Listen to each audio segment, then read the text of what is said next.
Hello दोस्तों, कैसे हैं आप सब। प्रेरक कहानियों में फिर से हम हाजिर हैं एक नई कहानी लेकर। आज की कहानी है एक नई शुरुआत। डॉक्टर रजनी आज बेहद खुश नजर आ रही हैं।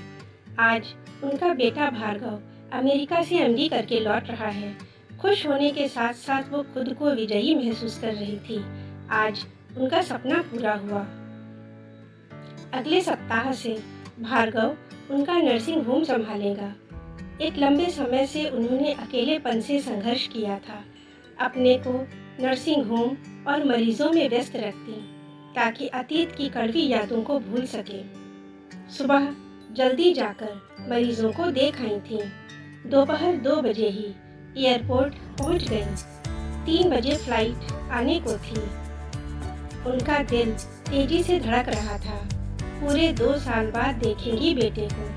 वैसे तो वीडियो कॉल से रोज देखती थी, लेकिन छूकर गले लगाने का सुख तो आज ही मिलेगा। फ्लाइट आने का समय हो गया था। वह अधीरता से चहलकदमी करती हुई एयरपोर्ट से बाहर निकलने के रास्ते की ओर देख रही थी।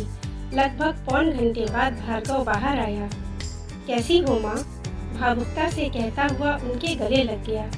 रजनी भी उसके सिर पर हाथ फेरती हुई भावुक हो उठी। खुशी की धारा आंखों से बह निकली।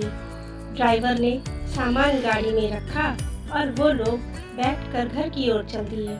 रास्ते भर भार्गव उनकी तबीयत, घर और नर्सिंग होम के बारे में बात करता रहा। 2 साल बाद घर लौटने से भार्गव भी बहुत खुश था। शाम तक वह अपनी पढ़ाई, कॉलेज, इंटर्नशिप के अनेक किस्से उन्हें सुनाता रहा। वह मंत्रमुग्ध सी सुनती रही। जीवन के इस मुकाम तक पहुंचने के लिए बहुत संघर्ष किया था उन्होंने। रात खाने के बाद भार्गव से पूछा, नर्सिंग होम कब से चलोगे? कल अच्छा दिन है, कल से ही शुरुआत कर लो। भार्गव कुछ सोचकर बोला, ठीक है माँ, कल चलूँगा, लेकिन काम परसों से शुरू करूँगा। कल मेरी एक दोस्त आ रही है। रही है मतलब लड़की है? रजनी ने पूछा। हाँ, साइकियाट्रिस्ट है। जहाँ मैं रहता था वहीं वो भी अपनी फैमिली के साथ रहती थी। वैसे यहीं आनंद विहार के रहने वाले हैं।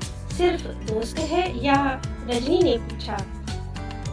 भार्गव मुस्कुरा दिया।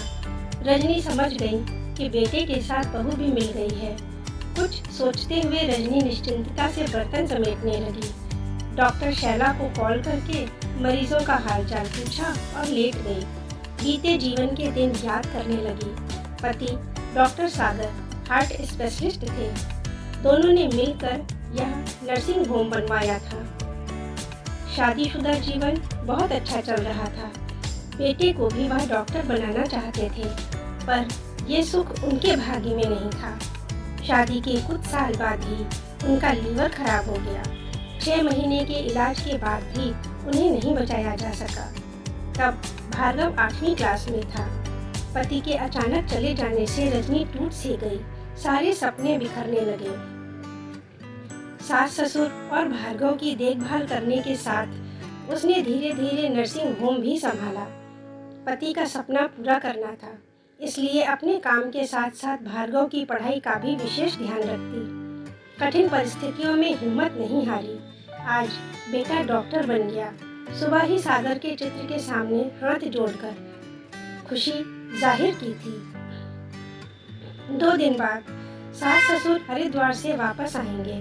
तब घर में पूजा करवानी है और फिर जल्दी ही बेटे की शादी करके बहू भी ले आऊंगी। एक बार फिर से सब अच्छा हो जाएगा। बस सागर की कमी खलेगी। एक लंबी सांस ली। ऐसे ही सुखद विचारों के साथ रजनी सो गई। अगली सुबह बेटे को लेकर नर्सिंग होम पहुंची। पूरे स्टाफ से मिलवाया, मरीजों से मिलाने ले गई। सभी ने हर्षोल्लास से डॉक्टर भार्गव का स्वागत किया। थोड़ी देर रुककर भार्गव एयरपोर्ट चला गया। रजनी ने भी ओपीडी में मरीज देखे और बाकी का काम निपटा कर घर आ गई। लगभग 6 बजे भार्गव अपनी दोस्त को लेकर घर आया। उसके सामने आते ही रजनी जैसे शिथिल सी हो गई। भार्गव ने उसे मिलवाते हुए कहा, माँ, ये है डॉक्टर पल्लवी। रजनी को देख पल्लवी का चेहरा भी फीका पड़ गया। सकुचाते हुए उसने हाथ जोड़कर रजनी की तरफ देखा। कुछ पल सोचते हुए रजनी ने सिर हिलाया और उसे बैठने को कहा। उसके कैरियर के बारे में थोड़ी बातचीत कर रजनी चाय बनाने उठ गई। पल्लवी असहज महसूस कर रही थी। चाय पीकर वह जल्दी ही चली गई। रजनी के सामने एक विकट स्थिति खड़ी हो गई। 11 साल पहले का वह दिन उसकी आंखों के सामने घूम गया, जब वह अपने केबिन में बैठी मरीजों की फाइल देख रही थी। तभी नर्स ने आकर उन्हें पुकारा, डॉक्टर, एक इमरजेंसी केस आया है। ओह, वह उठ खड़ी हुई। तुम डॉक्टर शैला से कहो अटेंड करें, मैं आती हूँ। नर्स चली गई। इमरजेंसी रूम में पहुंचकर वह सिहर उठी। 13-14 साल की लड़की थी वो। देखकर ही लग रहा था कि किसी की दरिंदगी का शिकार हुई है। मन चीत्कार कर उठा। कब मिटेगा ये घिनौनापन? कब माता पिता बेटियों को सुरक्षित महसूस कर पाएंगे? खुद को संभालते हुए वह उसका उपचार करने में लग गई। लड़की रह रह कर कराहते हुए बड़बड़ा रही थी, मार दो मुझे, मैं किसी लायक नहीं। मम्मी पापा को धोखा दिया है मैंने, मार दो मुझे, मार दो। रजनी ने उसका हाथ सहलाते हुए कहा, घबराओ नहीं, सब ठीक हो जाएगा, तुम्हें कुछ नहीं होगा। घाव गहरे हैं, भरने में समय लगेगा। रजनी ने उसके माता पिता को बताया। माँ ने रोते रोते बताया कि उनकी बेटी स्कूल के किसी लड़के के चक्कर में पड़ गई। एक दिन वे घर पर नहीं थे। पता नहीं बेटी ने उसे क्यों बुलाया। जब वो दोनों घर लौटे तो इस हालत में मिली। पुलिस केस नहीं कर सकते थे। एक तो गलती बेटी की थी और फिर बदनामी का डर। रजनी ने उन्हें समझाया कि शरीर के घाव तो भर जाएंगे, लेकिन मन का घाव भरने में समय लगेगा। आप लोगों का पॉजिटिव व्यवहार उसकी हिम्मत बढ़ाएगा। 20 दिन में लड़की पूरी तरह ठीक हो गई। रजनी ने इलाज के दौरान उसकी काउंसलिंग भी की। लगभग 6 माह तक रजनी ने उस लड़की को काउंसलिंग के लिए बुलाया और समझाया कि इसे बुरी घटना समझकर भूल जाए, ये गलती दोबारा ना हो। इसे एक सबक मानकर माता पिता का कहना मानते हुए एक नई शुरुआत करे। लड़की कुछ समय तो उसके पास आती रही, फिर बताया कि पापा ने नौकरी बदल दी है, अब वे लोग आनंद विहार में रहने जा रहे हैं। उसके बाद वो कभी नहीं आई और आज उसे भार्गव की पसंद के रूप में सामने देख रजनी असमंजस में थी कि क्या निर्णय करे। एक तरफ बेटे की खुशी और एक तरफ पल्लवी का सच। क्या चुने? जिसे नई शुरुआत करने की प्रेरणा दी, उसे सजा कैसे दे? और भार्गव, उससे क्या कहेंगी? एक माँ और डॉक्टर के बीच अंतर्द्वंद चल रहा था। एक दोपहर मरीज देखकर आंख बंद किए कुर्सी पर सिर टिकाए बैठी थी कि दरवाजे पर आहट हुई। अरे पल्लवी, तुम आओ, बैठो। कैसे आई? पल्लवी नमस्ते करके सामने पड़ी कुर्सी पर बैठ गई और बोली, मैं आज अपनी डॉक्टर आंटी के पास आई हूँ ये पूछने कि शादी के इस प्रस्ताव पर मैं क्या फैसला करूँ। अपने अतीत का सच बताकर उसे दुखी करूँ या सब छुपाकर फिर नई शुरुआत? आप ही बताइए।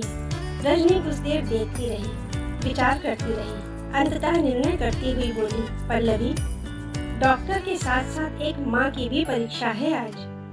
डॉक्टर के रूप में मैं आज भी वही कहूँगी, बीती ताही विसार दे, अपने जीवन की नई शुरुआत करो।